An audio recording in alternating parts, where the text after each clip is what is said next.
আসসালামু আলাইকুম। বার্ডশপ বিডি থেকে আরও একটি ভিডিও নিয়ে চলে আসলাম আপনাদের মাঝে। আমি ইউনুস। আমাদের শপে আপনারা জানেন যে আমরা খাবার দাবারগুলো এই যে নিচের অ্যাকোয়ারিয়ামগুলোতে রাখি। তো নিচের অ্যাকোয়ারিয়ামগুলোতে রাখাতেও তারপর কীভাবে জানি ইঁদুর ঢুইকা ভিতরে খাবার খায়।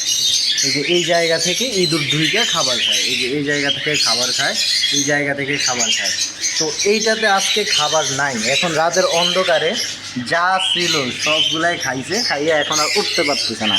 এই যে দেখেন, এই চান্দুকে কি করা যায় একটু আপনারাই বলেন। এই যে চান্দুকে কি করা যায়? তো এই চান্দুকে এখন কি মারবো না ছাইড়া দিব, এটা আপনারাই বলেন। এই যে দেখেন, এটাতে মোটামুটি খাবার ছিল আপনার 100-150 গ্রামের মতো খাবার ছিল। সবগুলাই খাইছে আলহামদুলিল্লাহ।